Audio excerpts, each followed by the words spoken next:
बात कि भारत की न्याय पद्धति का नाश हो जाएगा तो भारतीय समाज टूट जाएगा, ऐसे ही मैकॉले एक बात और कहता था। मैकॉले की लिखी हुई एक चिट्ठी है मेरे पास, उसकी फोटोकॉपी। लंदन में एक लाइब्रेरी है, उसका नाम है इंडिया ऑफिस लाइब्रेरी, वहां से मैंने निकलवाई है। इंडिया ऑफिस लाइब्रेरी में से ऐसे कुछ 50,000 से ज्यादा डॉक्यूमेंट्स मैं निकाल के लाया और वहां के कई लोगों की मदद से हमने वो निकलवाए हैं।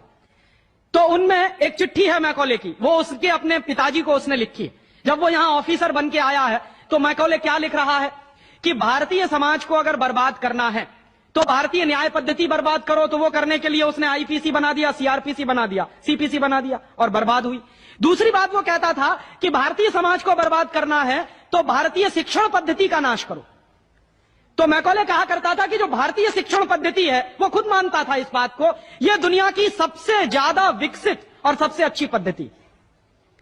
क्या होता था, यहां गुरुकुल चलते थे, गुरुकुलों में विद्यार्थी पढ़ते थे और विद्यार्थी 20 साल तक, 25 साल तक ब्रह्मचर्य का पालन करते हुए शिक्षा ग्रहण करते थे, संस्कार मिलते थे और वो संस्कार लेकर समाज में जाते थे। उन्हीं संस्कारों से संस्कृति बनती थी और वही संस्कृति भारतीय संस्कृति कहलाती थी।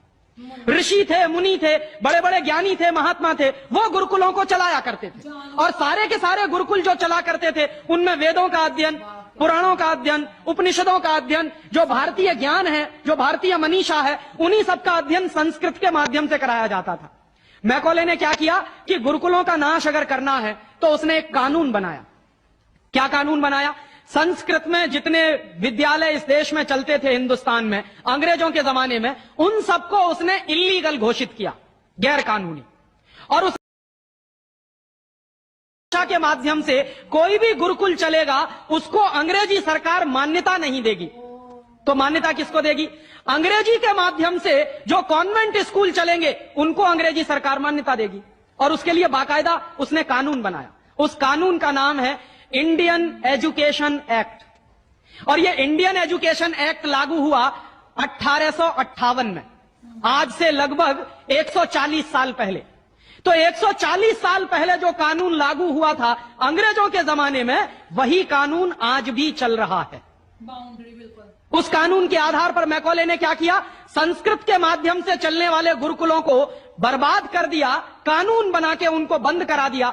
जो उनमें अध्यापक होते थे, गुरु होते थे, उनको मार पीट कर अंग्रेजी सरकार जेल में बंद करती थी। जो विद्यार्थी अध्ययन के लिए जाते थे उनको रोक दिया जाता था, उनका अध्ययन ना होने पाए उसके लिए समस्याएं खड़ी की जाती थी। और दूसरी तरफ कॉन्वेंट स्कूल चालू कर दिए और उसमें अंग्रेजी के माध्यम से शिक्षण देना शुरू किया। एक दिन उसने अपने बाप को चिट्ठी लिखी और इस चिट्ठी में उसने ये लिखा कि मैंने हिंदुस्तान में एक ऐसी शिक्षण पद्धति पैदा कर दी है जिसमें अगर हिंदुस्तानी विद्यार्थी पढ़ेंगे तो पढ़कर निकलने के बाद वो शरीर से हिंदुस्तानी होंगे, दिमाग से सब अंग्रेज हो जाएंगे। वो देख रहे हैं, अभी देख रहे हैं। तो शरीर से हिंदुस्तानी और दिमाग से अंग्रेज। तो मैकॉले दूसरी बात लिख रहा है उस चिट्ठी में कि जब वो शरीर से हिंदुस्तानी और दिमाग से अंग्रेज हो जाएंगे तो अंग्रेजों के हिसाब से सारे काम करेंगे।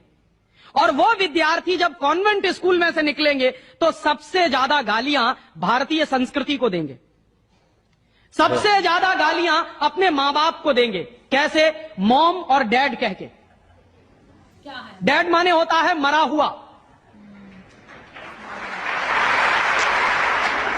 और मम्मी माने होता है शव। इजिप्ट में आप जाइए, मिस्र एक देश है, वहां पे मम्मीज कहा जाता है किसको? मरे हुए आदमी के शव को। तो हमारी मां हो गई मम्मी, मम्मी, और पिताजी हो गए डैड।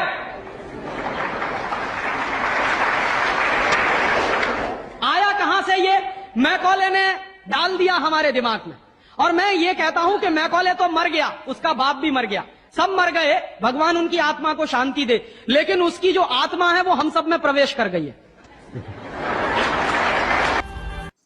जी व्यूअर्स, ये थी आज की वीडियो। और आरिफ अजाकिया जी हमेशा बहुत ही अच्छी वीडियो लेके आते हैं और जिस तरह से ये क्लिप्स अपनी वीडियो के अंदर ऐड करते हैं, यकीन करें इतनी क्लैरिटी आती है ना इनके टॉपिक में कि जो ना भी समझना चाहे ना उसको भी A to Z समझ आ जाएगी। और पहली बात हम करते हैं सर संदीप महेश्वरी की, जिस तरह उन्होंने बात की कि एक वो है जो हर चीज को कहता है कि ये पूजा इसमें करता है। भगवान है, ठीक है। और क्योंकि कॉन्सेप्ट ये है कि हर चीज भगवान ने बनाई है तो हर चीज में भगवान है। और एक वो है कि नहीं, हमारा अल्लाह एक ही है, उसके अलावा कोई अल्लाह नहीं है। तो जो सबके साथ मिलके चल रहा है तो जाहिर है वो ज्यादा एक एक्सेप्टेबल चीज है बनिस्बत, वो कहते हैं जो सबसे अलग रहता है दुनिया उसको क्या कर देती है, दूर अलग कर देती है, ठीक है। और मुझे खुद सनातन धर्म का ये कॉन्सेप्ट बहुत अच्छा लगता है कि वो सूरज की पूजा करते हैं, वो आग की पूजा करते पानी हैं, की वो करते पानी हैं, की, हवाओं की, वो चाँद गाय की, माता की, हर चांद चीज़ की, पहाड़ों की, इवन के सांप तक की वो पूजा सांप, करते हैं। मतलब वो हर चीज को इस कायनात में जो भी चीज ऊपर वाले ने बनाई है हर चीज को अप्रिशिएट करते हैं, दिल से एक्सेप्ट करते हैं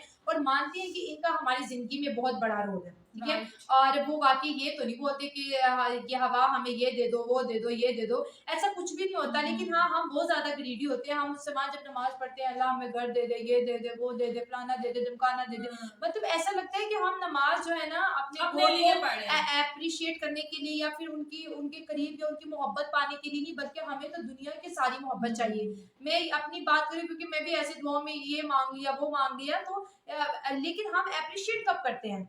ये बात नहीं करते, हाँ, नहीं हम करते। हम के शुक्र अदा करते हैं कि उस हवा का शुक्रिया, उस सूरज का शुक्रिया, उस जमीन का शुक्रिया जहाँ जो हमारे लिए अनाज उगाती है। तो यहाँ पे कंसेप्ट का जो है ना एक बहुत इवन बड़ा कि फर्क जब हम आता है। नमाज पढ़ते हैं ना, हम जस्ट वो अपने लिए पढ़ते हैं। हमें अगर किसी को परेशानी है, वो कहेगा बस या अल्लाह पाक मेरी परेशानी दूर कर दे, मेरे से गम हटा दे। या किसी ने कुछ मांगना है, कोई दौलत के लिए नमाज पढ़ता है कि मुझे अमीर बना दे, मुझे अमीर बना। मींस कि यहाँ पे हर इंसान की फीलिंग्स हो रहा है, एक वो इंटरेस्ट खुदा के जुड़ा हुआ साथ है। नहीं जुड़ता, वो सिर्फ अपने मुफाद के लिए जस्ट एक नमाज के जरिए वो अल्लाह से दुआएं मांगता है। तो ये चीज नहीं करनी चाहिए। अगर हमें नमाज पढ़नी है तो फिर उसी के लिए पढ़नी चाहिए जिसके लिए हमने जान नमाज बिछाई है। चाहिए हाँ, कि हम उसका बस थैंक कहें कि थैंक यू अल्लाह, आपने हमें, थैंक्स भी कहते हैं लेकिन मकसद अपना छुपा होता ऐसे ही है। है। तो ये चीज है और इसमें भी सनातन धर्म का प्लस पॉइंट आता है। सेकंड पॉइंट जो है एक्स समीर मुस्लिम जी। समीर का है, जिस तरह उन्होंने बात की कि देखें प्रॉफिट सल्लल्लाहु अलैहि वसल्लम की हदीस है कि मुझे बुत तोड़ने के लिए जो है हाँ। भेजा गया है।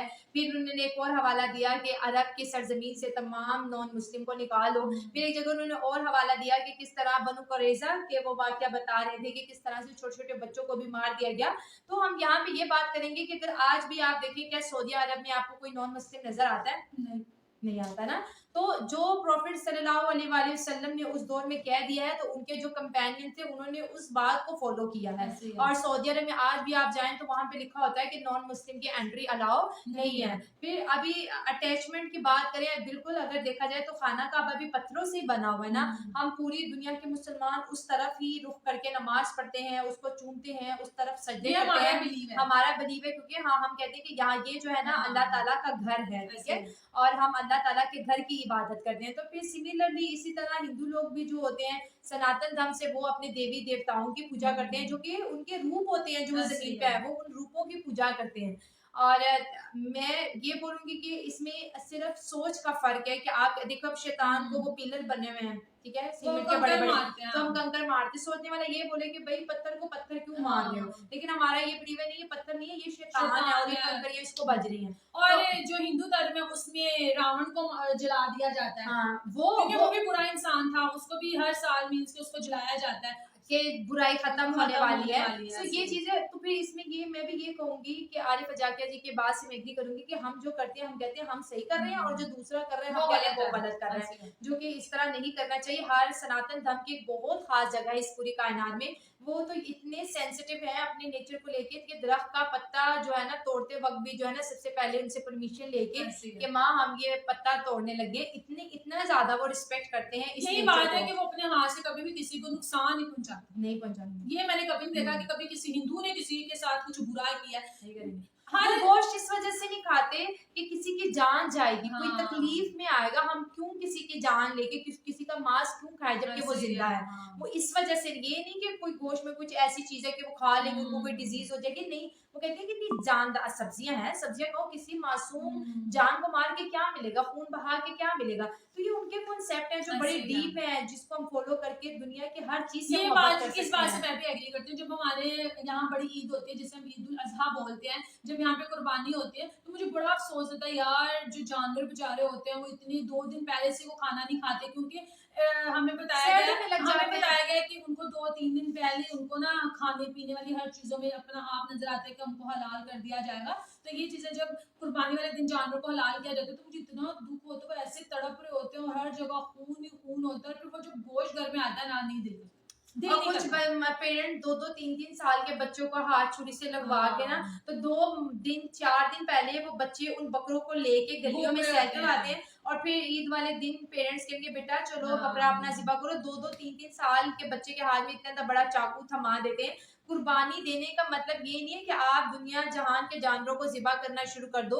वो जो एक वाक़या हुआ था इस्लामी दुनिया में, उसका ये मतलब था जो चीज़ आपको सबसे अज़ीज़ है उसको कुर्बान करो। ऐसे ही है। ठीक है, लेकिन उसके बहुत से मतलब निकलते हैं हमारे प्रैक्टिकल लाइफ में, लेकिन हमने कहा नहीं सिर्फ जानवरों को ही हमने जो है ना कुर्बान करना। क्योंकि वो दुम्बा वहां हाँ, पे आया था, तो तो इस वो वजह से। वो एक जो है ना फिर एक हमारे ईद की सूरत में हमें वो मिली। लेकिन फिर मुगलों की बात करें, मैं ये बोलूंगी कि जो कोई इंसान किसी दूसरे इंसान को नुकसान पहुंचाता है वो कभी अच्छा इंसान नहीं हो सकता। मुगलों ने जिस तरह से हिंदुस्तान में आए और फिर उन्होंने मासूम हिंदुओं का जिस तरह खून बहाया, जिस तरह से उन्होंने लड़ झगड़ के ताकत के दम पे उनकी जमीनें छीनी, कुछ नहीं जैसे जजिया लगा दे, बेचारे अपनी ही जमीनों पे टैक्स दे के रहते थे, अपने ही घरों को टैक्स देते थे। 2 शर्तें बोली जाती थी, या तो जजिया दो, रहने का रेंट दो, टैक्स दो, या यहाँ से चले जाओ, या तीसरा जंग के लिए तैयार हो जाओ। तो कहाँ जाते हैं? हमें कोई कहे पाकिस्तान से निकल के चले जाओ, हम कहाँ जाएंगे? हमें तो कुछ भी नहीं पता, ना हमारी कहीं अरेंजमेंट है। फिर क्या करेंगे? जंग के लिए नहीं तैयार हो सकते। जो चीज इंसान जो पावर में होता है उसके सामने कोई कमजोर जंग कर सकता है? नहीं कर सकता। तो तीसरी ऑप्शन क्या बची है? ठीक है, हम आपको हर मंथली अमाउंट देंगे, हमें रहने दें। तो ये चीजें जो अकबर ने खत्म की, लेकिन मुसल्लत तो की गई ना एक इस्लामी सल्तनत। लेकिन लोग इसका ये मफहूम निकालते हैं कि उस वक्त इस्लामी दुनिया बड़ी, जिससे बोलते हैं कमजोर थी, गरीब थी, जो नॉन मुस्लिम थे वो बहुत ज्यादा रिच थे। तो एक ये प्रोसीजर बनाया गया कि नॉन मुस्लिम से पैसा निकाल के मुस्लिम गरीब लोगों को दिया जाए। खैर हम तो उतने साल नहीं थे, लेकिन जो किताबों में लिखा है वो कुछ इसी तरह ही है। लेकिन मैं ये बोलूंगी हमेशा दुनिया का वो इंसान अच्छा है जो सब इंसानों की कदर करे, और जो जो मिलजुल के सबको रहता है। साथ लेके चले, जो किसी की जिसे बोलते हैं इबादत गाह का मजाक ना उड़ाए, जो ये ना कहे कि जो मैं फॉलो करता हूँ वो सबसे बेहतर है और जो दूसरा फॉलो करता है वो सबसे घटिया है। सबको साथ लेके चलने में बहुत मजा है और हेट नहीं फैलाना चाहिए। ये जो वीडियोस होती हैं ये क्लैरिटी लेके आती है, हमारे माइंड सेट को बेहतर करने की कोशिश करती है कि जो अल्फाज हम बोलते हैं ना वो असर रखते हैं, वो किसी की जिंदगी पे बुरा असर डालेंगे तो उसके वजह क्या है? हमारी सोच है, क्योंकि हम अपनी सोच